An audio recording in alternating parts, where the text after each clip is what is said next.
episode of the Brown Liquor Podcast, and this is Alicia, and today we're going to be talking about all types of fun things and stuffs. And listen, we've got things and stuffs. I already said that. So hey, I'm gonna let the rest of the panel introduce themselves, and then we're going to get this road on the show because I want to try some things tonight. I need no introduction. Oh, that sounds good. Well, at this point, hell, if Amber ass don't need no introduction, neither do I. So let's go for it.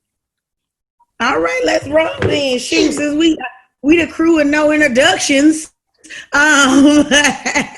What's understood let's get this road on the show. Period. Oh, I like it. Mm-hmm. So I just want to give everybody like a brief overview. So it is the month of August, and this month we are going to talk about the dimensions of self-care. I just drew a blank. But anywho, so there's 5 dimensions of self-care, and I don't want to elaborate on anything other than the dimension we're going to talk about today, which is the emotional dimension, and we're going to talk about the stigmas with mental health in the Black community, but we're going to put a spin on it, okay? So the 5 dimensions are spiritual, emotional, physical, intellectual, and I'm drawing a blank. Physical, emotional, spiritual, intellectual. Social. I'm tripping. Wow, thanks for the key. I really appreciate that. So, with that being said, Amber, girl, put your rap on, get in your zen, give it to us, serve it to us hot. Hold on one second. I was trying to find a quote. Hot and steamy, like wax, worship and praise. I don't have my iPad with me, so I'm trying to pull it up on my phone. Oh, I can do this way. Hold on, fam. Amber Fire. Absolutely. Hold on, F-I-R-E-D, fire. Hey, have you guys watched Ratatouille? Oh, while we waiting on Amber ass to find the quote, I got a plug for us. And I got a business practice time, y'all. Don't do me. Don't do me. Please, not today. This is my girl. Miss Ray, how come we don't know people? Well, we can just Rara's Wasted Beads. Sis is lit. I got on my waist beads right now. Y'all can see her like Instagram and her Facebook tag. Don't mind my nails. I've been in quarantine for like a month now. Hate on your mama, not me. But there we go. Wow. And then it came in this little cute little box. I got it set on, but I don't want to like show y'all what I'm wearing. But this is the one. You've already shown them to us. But yeah, here it is. No, I just didn't look at the first recording. And each of the beads, the colors have their own symbol representation or something. So whenever y'all go at Rara Wasted Beads on Instagram, she can send y'all the chart of it, and then you can like customize your own little bead collaboration, and then time on you, and you be looking snatch with your waist beads on. Period. Waistbands remind me of how fat I am. See, you're looking at it the wrong way, sis. They should not remind you that. They should motivate you to get to where you want to be as far as your waist snatched. You hear what I'm saying? All right, I'm ready for the quote of today. So we're talking about real selfishness versus what we perceive as selfishness being. Lord, I can't get that word out. All right, here's what we perceive as selfishness. We say it's self-care, saying no, setting boundaries, and having an opinion. What actual selfishness is taking resources from others, absorbing all the attention, being inconsiderate, and lacking empathy. Ooh, you said a mouthful there. I try. Okay, Mary. I'm trying to sit here and be all poised like Amber because she's always so poised. I'm gonna try it like the entire show. I be feeling like, Lord, my back, my boobs are so heavy. I can't even sit up straight. My posture is horrendous. Ugh. All right, so we're going to talk about the introduction to the self-care segment, which is today we're focusing on emotional well-being and how that pertains to self-care. When she gets back, I'm sure she'll elaborate, but we're going to talk about the emotional aspect. And that is so very important when we talk about emotions, because I don't think a lot of people are in touch enough with their emotional side. Now this is going. I bookmarked some stuff on you on Instagram because I don't know if y'all follow Azalea Banks. I don't personally follow her, but I do follow the Shade Room. And you know, Azalea Banks is the dark skinned rapper, and she problematic. She have a lot of. She's a rapper. It's a rapper. I thought that was Iggy Azalea. No, I'm gonna need for you to know the difference. No, Oh, it's an Azalea Banks. I'm gonna see if I can find her on the internet before. But anyway, we're talking about the emotional aspects of self-care. So I'm gonna let them get us in the show because we need to get in the show. But I think we got some fun stuff to talk about. So get into it. Okay, let me highlight a big difference because like a few episodes ago, we talked about protecting your peace. So I want to make sure we know what the difference is between protecting your peace and emotional self-care. So to me, and maybe you guys can hit up on this too, but to me, it's just like when you're protecting your peace, you're kind of already at like a zen with yourself. You're kind of already at one. And then when we're talking about emotional self-care, it's almost like how do you maintain that zen? And then also, I would say is how do you nurture that zen? You know what I'm saying? Does that make sense? Am I making sense? I like it. I think that that's very apropos because emotional self-care is a journey. I don't think you ever really arrive at the destination. I think your goal is to always just achieve that next level of, as you say, zen, that you arrive at that place, that next level as best as you can. So, you know, it kind of boils down to when you in the drive-through at McDonald's and they give you the wrong order and you used to throw the fries back through the window. Not that I had personal experience with that, but you know, you used to throw the fries back through the window.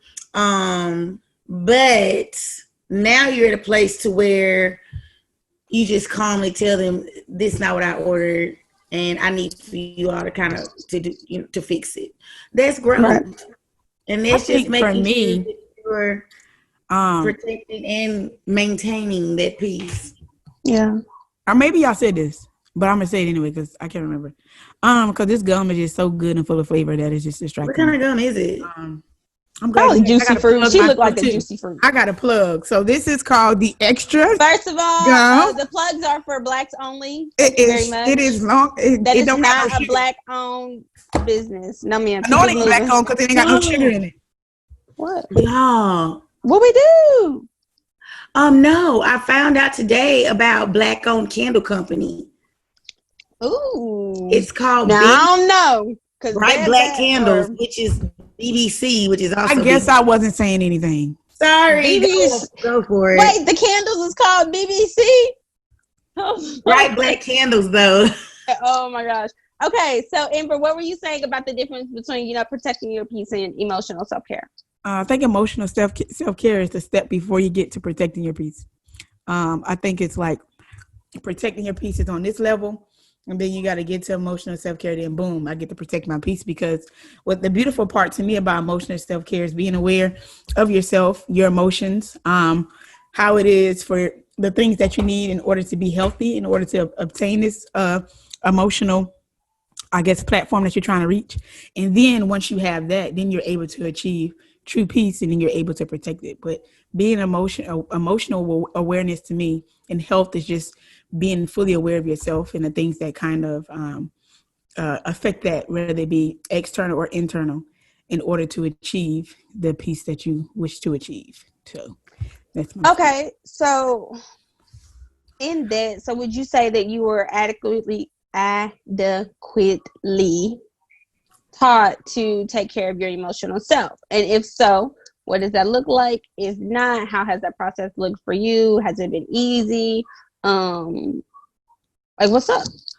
As a grown up as a black child, definitely not. Just because in our households, and I'm just speaking for my household in particular, and as well as so many other black households, whenever you go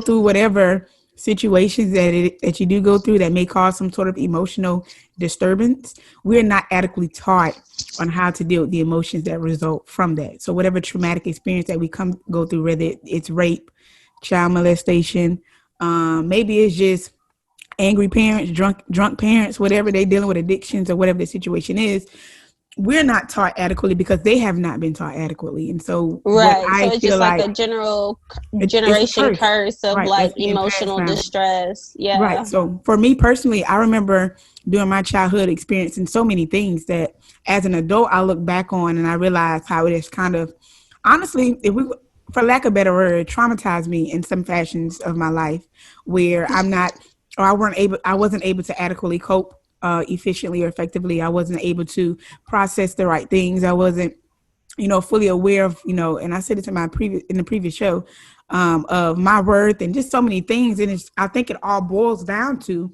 me not being able as a child to adequately express those feelings. So whenever I was dealing with isolation or hurt, it was just like, oh, Amber, go to your room, pray to God, you'll be all right. And just push me out into the world. And not saying that religion and spirituality is not important in my life, because it is, but we also got to understand that, to me, I feel like therapy is an extension of God on this earth. Like, he places those things for us to use so that we can become vessels that can adequately serve him. And so whenever we have girl, I wish you could recite that one more time, because you said that and then you just tried to skim past it like you just snatched somebody's edges, honey. Hold up. I ain't gonna be able to say what. Shit. I'm a one-time kind of person, So what about you, Alicia? What do you think? Like, cause for real, like, Alicia is like this person. Like, she is like, we know she's a person. I mean, at first I thought she was an animal when I first met her. Wow, bitch, that is not okay. Didn't Diane said she don't even use that word? Look at her. She don't use it like 4 episodes. Okay, so I'm supposed to stop cussing, like, for real. Like, I've been watching, I've been binge watching Brown Liquor. Okay, it's a thing. Like, it's just as good as you on Netflix. But you were toxic, but that's the only toxic thing I look for. Much. Your mama told you that, ain't it? No, my mama didn't tell me that. Somebody else told me that. But I gotta stop cussing. Y'all gotta help me, cause that's negative. You owe me $1. What's negative? Cause I said I gotta stop cussing. No, the beat got a square jar. Wow. He already owes me $1 every time she says something speaks death instead of life. So that's $1. I expect my money. You want me to put my Cash App up here? I know what your Cash App is. You ain't don't be like Mason. Cause like I've been waiting for a smoothie for my birthday, Miss Ray's daughter, from January 23rd, 2020. On January, so are you a Capricorn? I'm an Aquarius. Nyla's an Aquarius. That's dope. Yeah. I was gonna make a very inappropriate joke, and then you say your daughter's name, so I'm gonna leave it there. Okay, thank you. Thank you very much. You have been super inappropriate. Have you been on strike all day? Has she been on strike? She must be in the boat with us. Are you on lockdown? What's going on, sis? Listen, I feel like we're really off topic.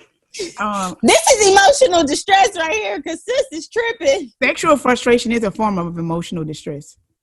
It is. I agree. You in emotional distress right now? That is my professional opinion.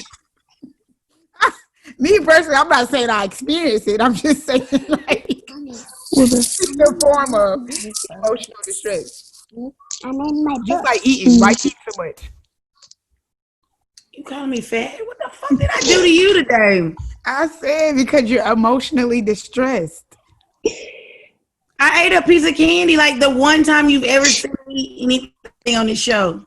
Anyways, let's get back to the original question. I hope so, because now you talk about my damn weight. I don't know. What question am I answering? Because I don't think that in my family I was adequately taught to take care of myself as far as the emotional aspects of myself. I don't think I was really sat down and taught anything. I think everything that I kind of gleaned was exactly that I gleaned from it. I don't think nobody ever sat me down and said, this is what you need to do if you're in emotional distress or if you feel some kind of way. I just got through giving a training today on trauma-informed care, and we talked about how, you have to be cognizant of where a person is coming from in order to understand their actions. And a lot of times we're dealing with people that are just not emotionally aware. They don't know how to communicate. Right. They don't know how to tell you if something's triggering them. They don't know how to deal with anything when they don't know how to deal with things when they have those outbursts of emotions. So I don't think that I was properly taught to do those things. I think it just more so came from my desire to want to do and be better. And not saying do and be better than anyone else, but just know for myself that I didn't like the way that I felt after I had an outburst, because I was extremely nice, like really, really nice when I was in like elementary school. Like people, So you was I was like trying to figure out when. so you was like a pushover, or you were like a I probably pushover, was getting bullied, and like I don't a even doormat. Yeah, I was. Like, people would be mean to me, and I'd still be like want to play with them and stuff like that. I distinctly remember this. And I remember also thinking, oh my gosh, like this person's so mean and I want to be mean too. It just seemed so desirable. I can't really explain it. But I had to learn to take up for myself. But in that process, I think I went from one extreme to the other. And so like I misinterpreted the cues. And so I would just go from, oh, you offended me, to now I'm finna cuss you out, or blah, blah, blah, blah, blah. I always been quick at the mouth. I really never had to fight because people never tried me. I got into like one fight when I was in fourth grade. I lost. Not the point. You lost, girl. Yes, I lost, but look, fun fact, I lost my first fight too as well. I wasn't prepared to fight. Like, that was like at the turning point. Like, there was on that like cusp of me trying to learn who I was and how to, work those. And my mama like literally came outside with a bill, like, if you don't hit her back, I'm gonna hit you. So I'm just like, she was wearing my ass out. It was for me. She ended up throwing me. My brothers was like, Amber, I'm gonna teach you how to fight. As a matter of fact, I was in my aunt's backyard, and it was this girl named TT. So TT, if you watching from New York, I mean, what it is though. But anyway, but now TT, we are not promoting physical violence, okay? No, but we became friends after that. We were cool after that. But I remember like, and the only reason why I lost because she had kind of got me in my throat. Have you ever been hit in your throat? No, you protect your throat and your nose at all costs. I was like 6 or 7. I didn't know nothing about that. They were like, look, and that was it for me. I don't know what happened. I think I blacked out. So I got into my first fight in the 4th grade, and it was with my dad. Like, I was staying with my dad at the time, and my dad was just like, "You fought your dad." I might say you ain't fought your daddy. Yeah, I wish I would. I'd be packed in a can of sardines. My dad would raise his voice at me, and I would feel so defeated. But my dad was just like, if you don't beat her up, then you get a whooping. So, and I was so scared. Like, this was my first fight ever. And like, we were like in this new town, and this chick was just bullying me, and I didn't understand why. I was just like, I don't even know her, but I beat her up. I cannot say that I lost, and I was proud of myself. Like, I hit her, I was banging her head up against the concrete, and then after a while, my dad decided to pick me up and pull me and make me go in the house. But then after that, I enjoyed fighting. I love fighting. Like, that's because you were emotionally distraught, and you were not taught how to deal with your emotions, because you over here banging people's head on the concrete. I ain't never did all that. Okay. Like, I was in 4th grade too, and I was just like smushing her head. It was I wasn't trying to kill him, but anyway, I was as an extension to Ms. Ray's response. When you were talking about how you never was really taught how to deal with your emotions and emotional health and what it looked like adequately as a child, I think it's kind of the same thing with you. As far as I kind of had to learn through my own experiences, right? So like, kind of like you said, it wasn't like, oh, okay, Amber, when you get angry, this is what you should do. It was just like, I would explode, something would happen, I would get upset, and I didn't like who I was after that particular conversation, right? And so I had to learn from that. I don't like being angry. I don't like walking around holding a wall up with everybody that I come in contact with. I don't like, feeling like I have to protect you from something that you didn't even commit, but I just have so many emotional scars from my past that has limited me or preventing you from coming into my life. And so I hated that. And so because I hated it, I had to learn, why was I hating it? What was going on inside of my self that was allowing all these emotions to kind of come up in the relationships that I was having. And so one of those things for me, one of those turning points for me was definitely, I would say, when I entered into college, when I just started experiencing different relationships, and not even romantic relationships, but relationships in general. whether it be platonic friendships or whatever the situation may be. And I just noticed that when people would start doing something or whatever the situation was, I was automatically start feeling triggered. And so like for my freshman year, I really didn't go out to parties, and that was kind of like an emotional battle I had to deal with myself, because I had to really ask myself, what is there a reason why you really don't like going out partying, or you just don't like going out partying? You know what I'm saying? Right. And so I would have friends in college who would just kind of like judge me off of that, right? Oh, you don't like to go party, you're lame, you're a grandma, you this and that and the third, and blase, blase. You think that's true? Okay, cool. Whatever. Argue with that. I mean, but listen, but now it took me to understand and be fully aware of who I am and the person that I am authentically in order to be comfortable. Because now people be like, you don't want to go out? No, I'd rather stay at home and hookah in my own place. You know what I'm saying? Or I like to get dressed and get out the shower, Miss Ray, and put on my clothes on. Because it's really weird. I think because that's what I do, But I am emotionally stable and healthy. Or are you just living in a bubble? That's a real question. I'm not living in a bubble, because I say that because I now have a. Let me clarify. I'm not asking you that because it's like a devil's advocate. Because I mean, that's really a real question for me. Like, are you living in a bubble? Because sometimes I feel like I isolate myself because I am trying to protect my peace. But at the same time, it's like, have I created this world in which I am peaceful? But is it because I have not allowed anything else in too? And I think that's a very important question for all even the audience who is listening, and understanding and knowing and asking yourself, am what I experience in something that I authentically want to experience, or am I trying to prevent myself from heartache or, struggle or whatever may come from interacting with other people?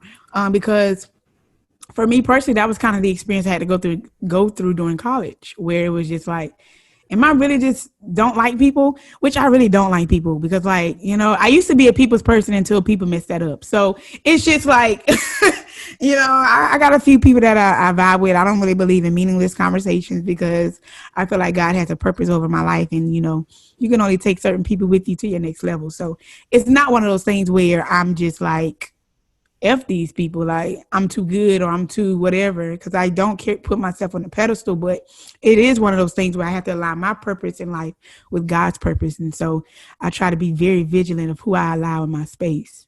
But I think it's super important when trying to not only maintain your emotional wellness, but also protect your personal peace. All right.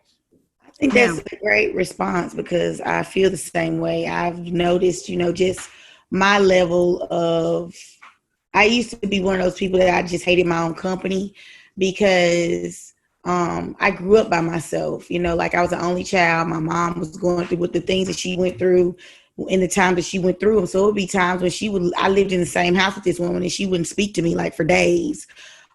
So it's like, I just never wanted to be alone. And one day I was in college, and my friend was just like, she was like, well, I'm going to go to my room and take a nap. And I was like, but you could just take a nap in here. And she was like, you got to learn how to like your own company. You can't expect nobody else to like your company if you don't like your company.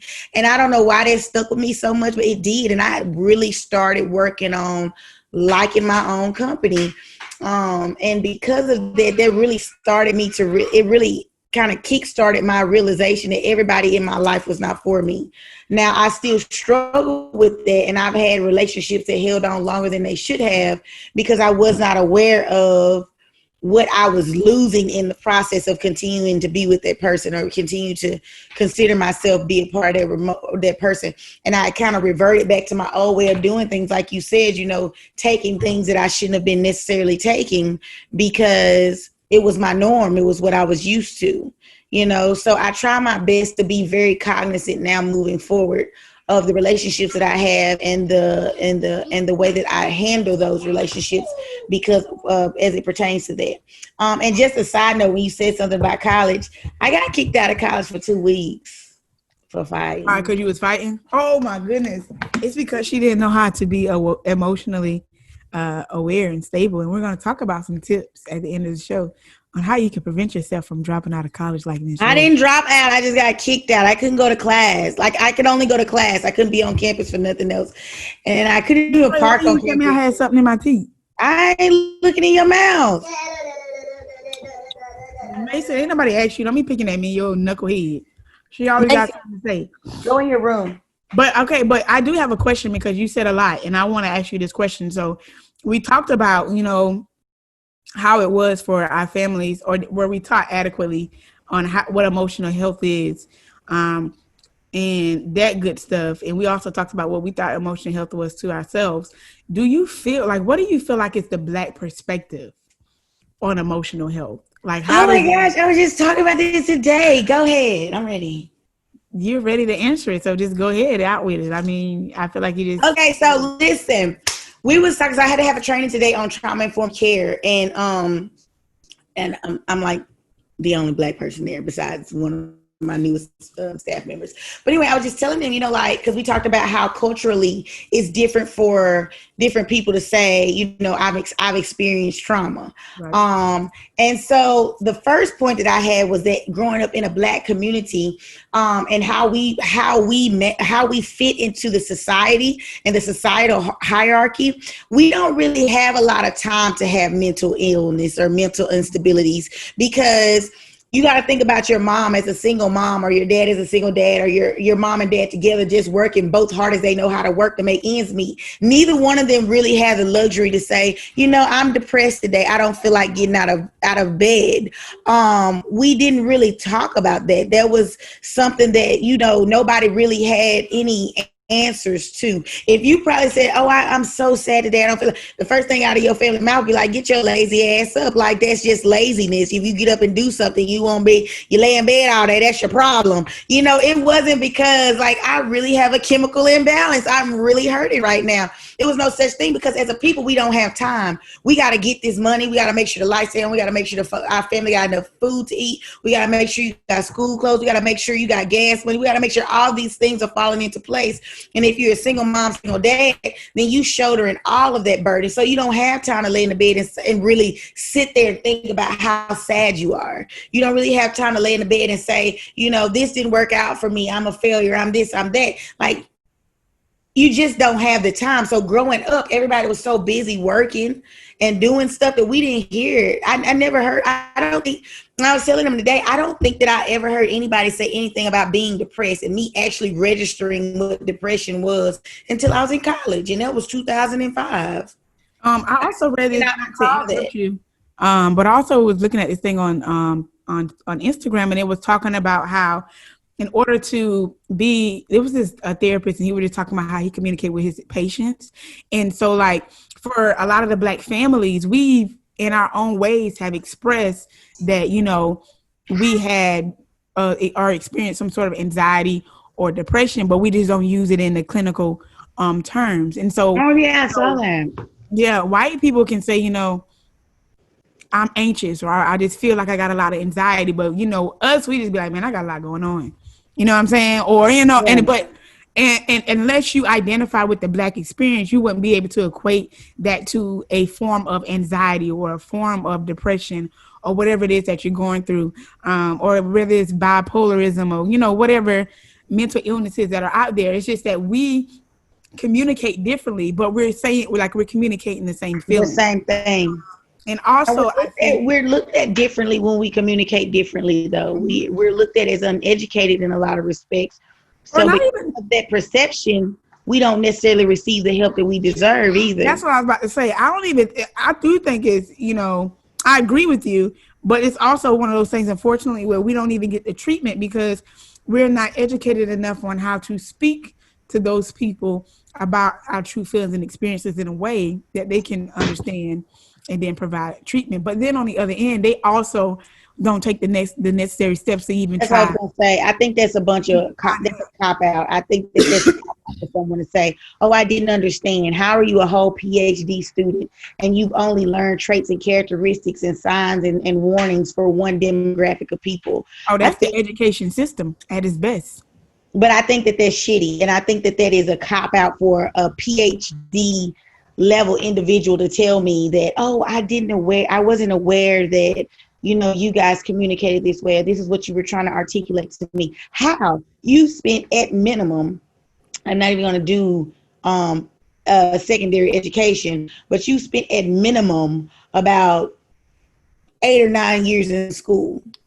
How is it that you don't possess the wherewithal with all this quote unquote formal education to be inclusive in your treatment and realize that the things that you're prescribing or the notions that you're taking into consideration to label this person as A, B, or C is very biased, or it is eliminating a whole sector of people. They feel disenfranchised by the mental health facility. So why would I be inclined to go over there and have somebody call me crazy? Or if I'm a black boy, a black young man, I'm not going to be called, I'm going to be labeled with as one of the ADHDs or the ODDs. You're going to automatically assign me to some, behavioral disability that has a negative connotation. Because when you hear somebody that say I got ADHD, and it could be the black in me, the first thing I hear is you need ass whooping.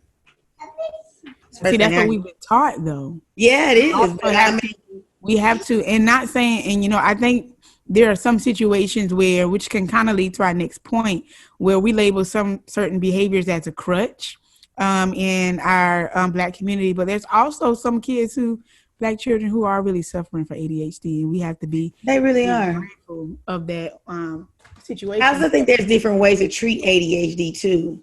But see, that's what I'm saying. I think that is what causes the negative connotation of it, because as a result of ADHD, we automatically feel like we got to over medicate our children. No, yes, they may be overactive, but it's something that's leading to their hyperactivity. So let's figure out, before we even give them medicine or put them in this state where they lose their personality, can we change some of the things around them that are triggering them? Can we, have conversations? Can we put them through therapy before we or just make room for them? In my classroom, my kids could get up and walk around anytime they saw fit, ADHD or not. This huge idea or this huge misunderstanding where people are not really taught to take care of themselves emotionally. And I will add another layer, since we just had this conversation, that we're not really allowed to, because me telling you I need X, Y, and Z from you in order to be successful is seen as defiance. You know what that sounds like? What? Kanye West. What? We talk about bring Kanye into this, my good yes, Kanye. Yes, because listen, this is a figure that I don't want to say us black people hold to the highest regard in our community, but he's a very well-known figure in the black community. And, he has been in media recently for running, of course, for president. And then we have some people who think that, Kanye West is really sick and, we need to get him the help that he needs. And, he is just like, we can't know, clearly this is not the same Kanye West from high school dropout. We just got to be better as a black college dropout, whatever. But anyways, but then on the other end, we have other people, and which kind of leads to what I was going to say too, on who view his mental health as a crutch for what, for him to act the way he acts, And so we have both sides of the spectrum, because where you just said that you feel like black families, as it pertains to emotional health, we're just not given the space to kind of feel. And, I can't really summarize all your on track. Because you said that you said a lot, but you had that perspective on emotional health. From my perspective, I think emotional health is a real thing in the black community. And I think we are definitely traumatized because we are not fully aware of the emotions that we are experiencing.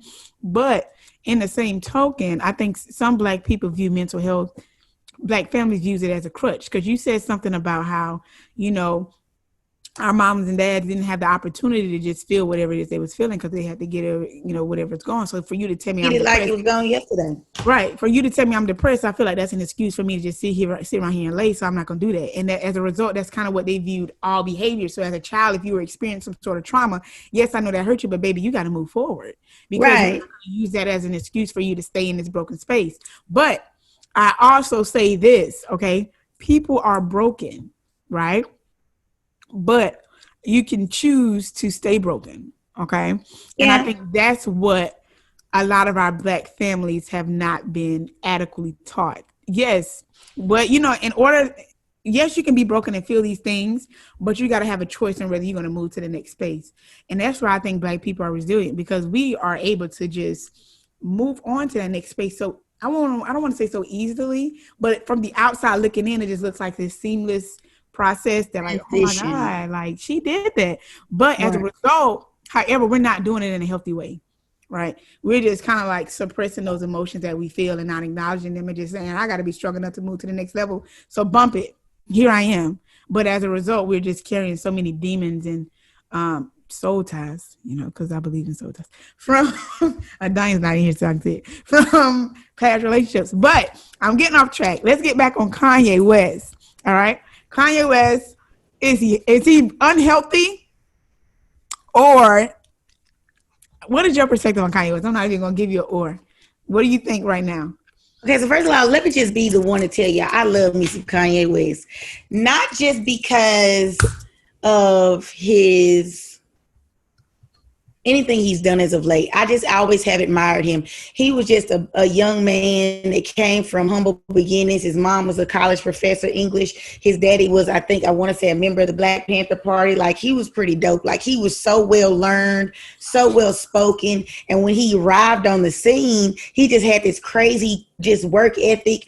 He had a different view of what the music industry was, and he really just made it his own. He didn't conform to anything out there. And most times, most creative people are viewed as those that are kind of teetering on that line of being infamous or insane. And I think with Kanye, it was more so like, he lost his mom, and that just really was his rope that kind of kept him on that same side. And I think when he lost that grounding, he just has not been able to link up with someone that had his genuine best interest at heart. I really struggled when he married Kim Kardashian. Like, I struggled because I felt like, here's this powerful man, and here is he's saying all these wonderful, beautiful things, celebrating the culture he put on for the culture. He did so much for the culture, and then he got with these people, and then we just saw him wilt away. We saw him literally become a shell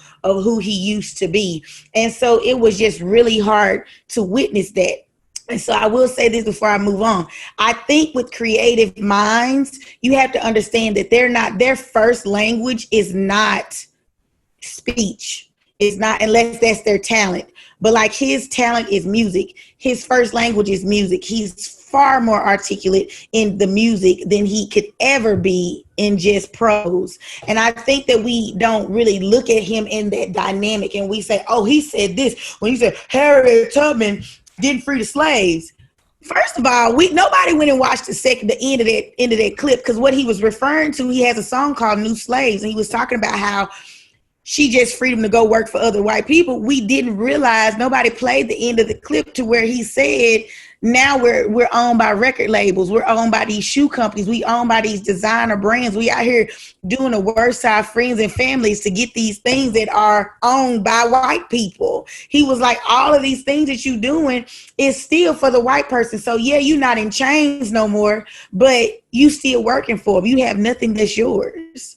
And so you can't argue with that point, but it was the way that it was the media portrayed it, and it was the way that he said it. He's very blunt. He tried to get it out. But see, if there had been a song, everybody would went, okay, I get it. I see what he's trying to say, because music is his first language. So it's not to say that I have excuses for Kanye. And I think I understand who he is enough, not personally, because I'm not obsessed, but I think, I understand where he's coming from, in his place to where I can just truly that he speaks sometimes before his brain can catch up, because like, he's just got that creative brain.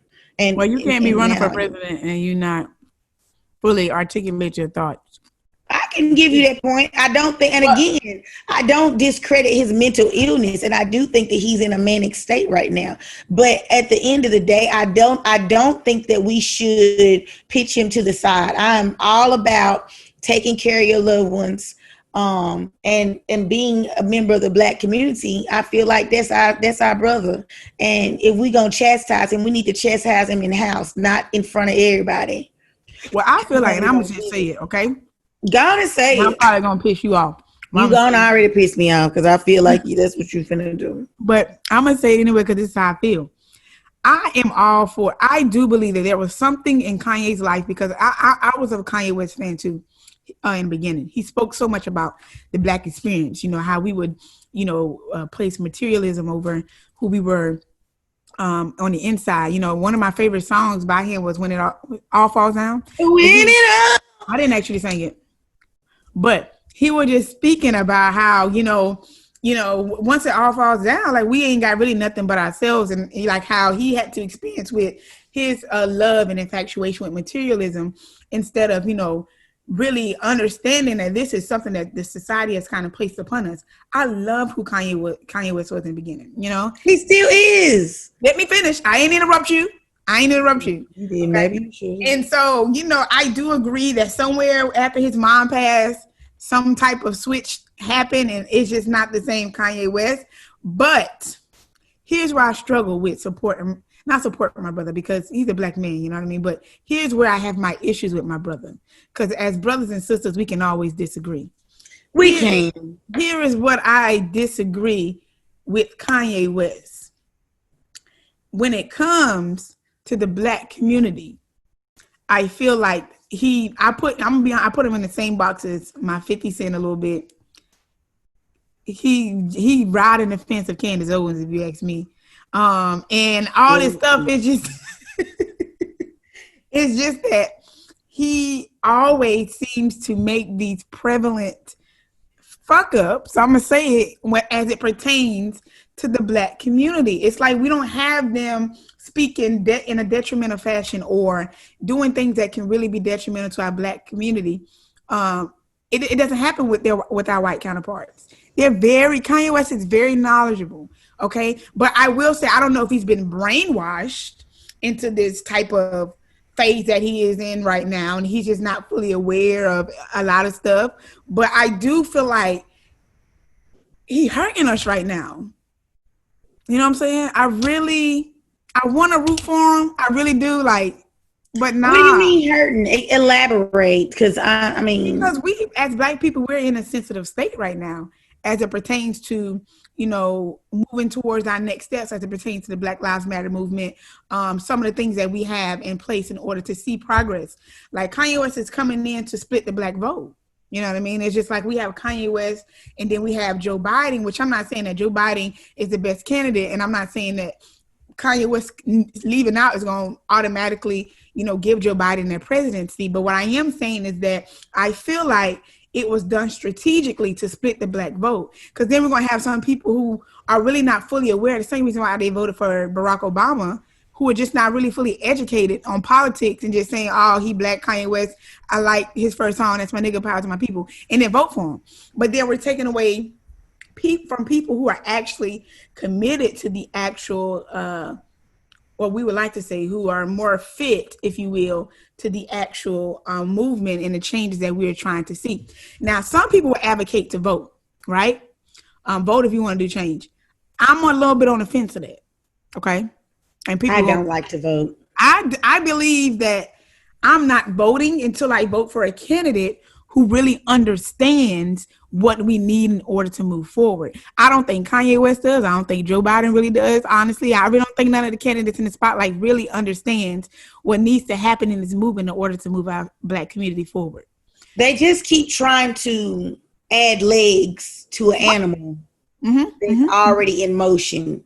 Instead of destroy the animal, period. We just need to get rid of this animal and just start it and build us in. One thing I used to always talk about with my kids when I was teaching was be careful of, pay attention to the rules you sit up under. I said, all y'all come in this classroom, y'all don't know what this mission statement means. Y'all don't know what any of the vision statement means. Y'all don't know none of this stuff means. Y'all just show up to school. You don't know what you're supposed to be doing. And so I led them up because we read the Constitution, and I was just like, y'all got to really understand. I could have said this before, but I just want to reiterate.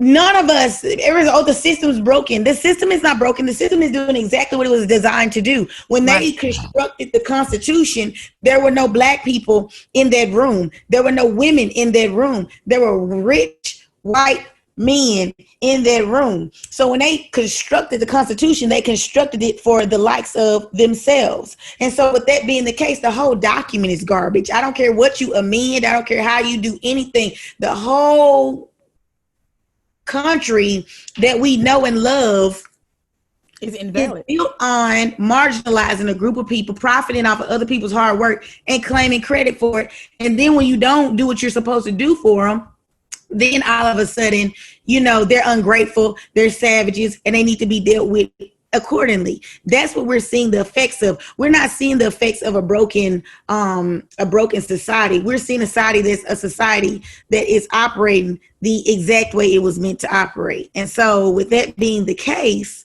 that does tie into mental health and emotional well-being, because let's just say you're not in touch with that and you have a manic episode, and Kanye West wasn't Kanye West. Kanye West could very well be dead right now, because if he's acting irate and erratic like that in a public space with no name, no title attached to him, he could easily be another hashtag. Okay, but can we also say, because you're advocating for Kanye West in the sense that he is suffering from a mental illness, in that regard, okay, can we also advocate the same thing for 50 Cent?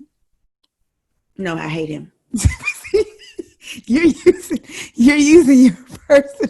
allowing your personal opinions to reflect that situation. He's been shot 9 times. I see why. He done dealt with issues with women in his life, and I honestly don't like 50 Cent personally, because I feel like he degrades black women, and he has no respect for black women and black people in general, because he don't never ever say nothing about his white counterparts. And so as black people, I really always say this: we got to stop being these crabs in the barrel. Like, we got to stop. I mean, like you said, if you got an issue with somebody, as black people, we can't afford to do that junk in public. Like, let me help you, Playboy. Like, this is what it is. Text me if you got a problem with it. You don't got to publicly humiliate people, and that's what Kanye West does. I mean, not Kanye West, 50 Cent does. But I also feel like that's what Kanye West does sometimes too. I'm going to just put that out there, because... Let me be clear. I don't hate anyone, and I was just saying that, and I shouldn't be careless with my words. If we were not on a podcast, she'd be like, F that... No, I don't. No. I don't hate 50 Cent. I just really am angry and upset with him. Well, maybe he's suffering from emotions. Floyd Mayweather too. What did good Floyd? I don't know. But that's what I'm saying. We can't put Kanye West in this box and say, oh my gosh, let's protect him because he's Kanye West. I'm not saying protect him. I want him to be held accountable. But I also don't think that we should I'm never advocated for anyone to escape their actions. But what I am saying is, at the end of the day, when all of it is said and done, that is our brother. People are on the shade room or in anything that black people, you have people that aren't black infiltrate these little sacred spaces, if you will. And they take those things back home, and they talk about those things in their living rooms, and they educate themselves. Like, it's common knowledge to them that we don't unite about anything. If we seeking the approval of the white man and one of us get it, they build businesses, they build ventures off the fact that we're going to turn against our brother. That's Kanye West.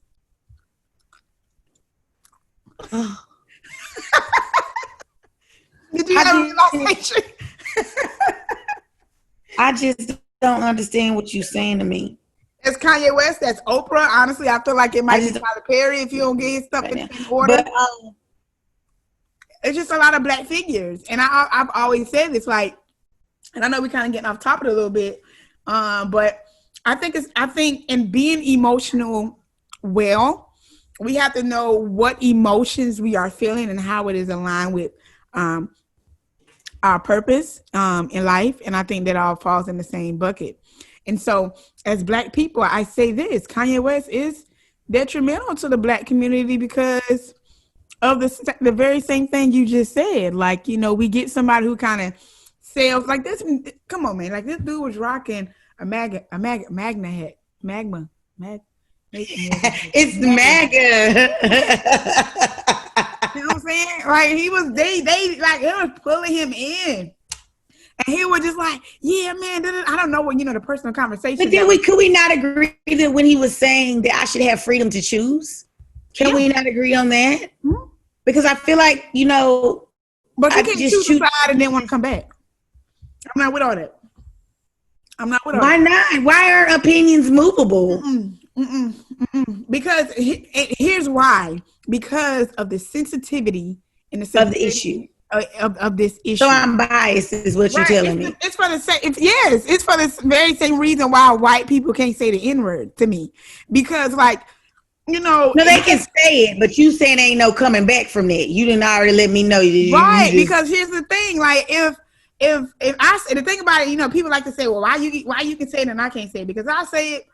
Like I know, I'm black. Like I know the genuineness. I'm not saying it to be demeaning or whatever the situation is to my other fellow counterparts, black counterparts.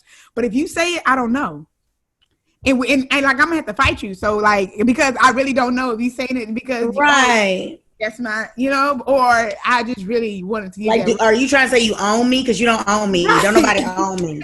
And that's where Like the you got to check them emotional. and find out what they talking about. So I get you. I get you. But I think I just got a soft spot for Kanye. I think I got a soft spot for everybody, because if I was to meet 50 Cent and really like got to put my eyeballs on him and God just kind of gave me a little download about it, I think I would feel a different way. But I feel some kind of way when we as black women, and that seems to be who he attacks the most, 50 Cent, who I'm referring to. It just bothers me because there's not anyone on his level that's calling him out. The black women that are in that position, they either are ignoring him or they don't say anything. And I just feel like, no, it's not necessarily a woman's place to do those things, but it burns me up that no one is standing up for us and calling him out on his mess. Like if we were a unified people, he would be on the outskirts of everything so fast. Like, why is it okay that this man sits here and he spews this disgusting rhetoric about the very being that brought him into this world? I think that was our next question was, how are we really leaving our society when we're idolizing people that are not emotionally well? The people that are emotionally well, they considered lame. I'm glad you said that, because it reminds me of the infamous or the popular Russell Wilson and 50 Cent war. I mean, not 50 Cent, Future battle, where we admire the toxicity that, now when I say we, I'm gonna say me personally, but the black community admires the toxicity that Future exhibits and call Russell lame just because he's taking care of his woman, because he's emotionally aware, he's emotionally cognitive, and he understands that this is my purpose in life and this is the woman that I want to be with. So I'm going to honor her, love her, protect her, respect her, so that she can live up to her highest value and purpose in life as well. But we still, on the other hand, idolize the bad behavior in it. And it's because it's what we've been taught through media, through education, through situations in our lives. And it's just, as black people, we have to become aware and educated on these types of things. And truly, if we want to talk about systemic racism, and we want to acknowledge that, we really got to talk about all the aspects that play in a role in that. And music is one of them. And black people love some music, but we need to get up out of it. We need to start charging these people who are releasing these tracks, who are going in these movies, playing these roles, reality TV, all those things. We need to really start holding them accountable and saying, hey, how is this creating a brick that's going to build our family up? Let me ask you this question. Is it possible to be mentally and emotionally healthy with a mental diagnosis? So we talked a little bit about Kanye West and how he may or may not be going through something mental. Is it possible for him to be mentally and emotionally healthy with a mental diagnosis? I think so. I think that, if you're doing what you need to do to operate within the best version of you, I think that that's absolutely possible. Because if it's in the category of an illness, it's just like someone that has, they may have heart disease or cancer. I think that there are ways for them to be the best that they can be within the parameters of what they're dealing with. And if he's going to his sessions, taking his meds if he has them, and being sure to control the people that he's around and that have exposure and access to him because of those transfers of energy, I think absolutely he could be considered a healthy person or whatever. I think I think absolutely 100%. Yes, I do. I agree too. I want to encourage all my people out there that you don't allow, if you are experiencing with the mental diagnosis that you may have been attached to, that you're not allowing that to prevent you from being your best self. I think one of the beautiful parts about being emotional well is knowing that being emotional healthy may not mean that you are free from mental diagnosis or Right. that you are free from whatever stigmas and situations that you have in your life. It's just acknowledging it and understanding that this is something that I do deal with. Give yourself some grace, but then also understanding that in this capacity, this is who I'm choosing to be and this is who I need to be in order to be healthy. So Right. I definitely believe that I think you can be healthy and have a mental diagnosis. All right, so we've been having a little bit of a difficulty with technology, Brown Liquor. So this episode feel like it just skipped to the end. It's because it did. So It didn't though. It didn't. it's because it did. We done been kicked out of Zoom like 3-4 times. We just about to go ahead and wrap it up. Do we have a book of the day? I don't think we do. No, not today. But I will say this though. I want all of my people to take away this from this podcast. It's my takeaway because I never get to do a takeaway because y'all always do it first.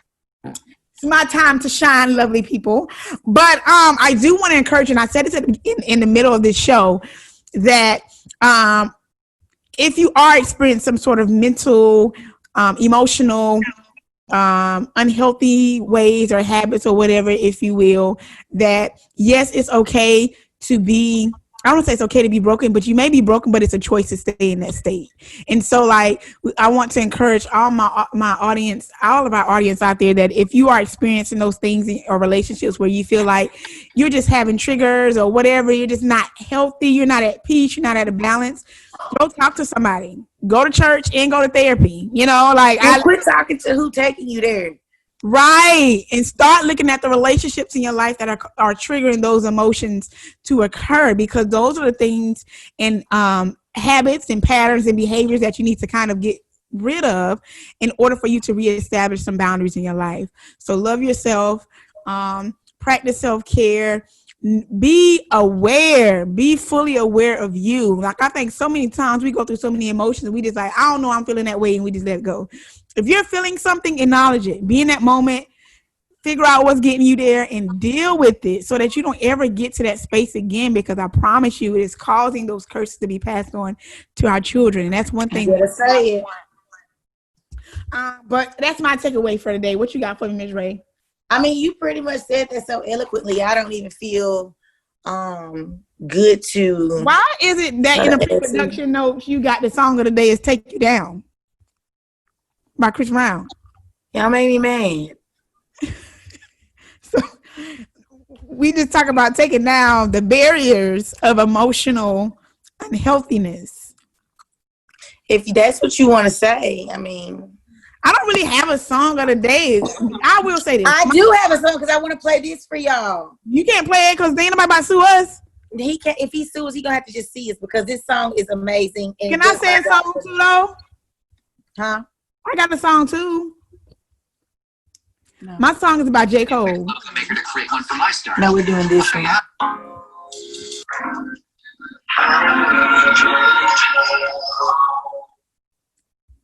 Arrest the killers of Breonna Taylor. All of y'all who think we need more evidence, you goofy. I said arrest the killers of Breonna Taylor. And Elijah McClain too. Y'all hold that boy. Arrest the killers of Breonna Taylor. All of y'all who think we need more evidence, you goofy. I said arrest the killers of Breonna Taylor. You catch the vibe? Get off my page. I feel like they just do when it. That's it. That's just how the show gonna end. That's it. We don't got nothing else to say. I mean, that's it. What else can you say? You know what I mean? At this moment, justice for Breonna Taylor. It's been 158 days, I think. 159. We're at 160. Wow.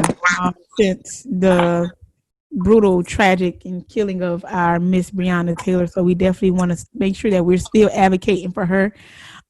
We hear you, boo. I'm sorry it's taking so long. But we all got to be a part of this mission. And it starts with being aware of yourself, your emotions, who you are, your purpose in life, and making sure you're aligning with the goals in which God has created for you, if that is who you believe in. But I believe that all people should believe in God, so I'm gonna say it anyway. But so and that's it. Love yours, love yourself. Peace out, Brown Liquor. We appreciate you for watching the eighth episode of Brown Liquor. We love y'all. Bye. Bye. Bye.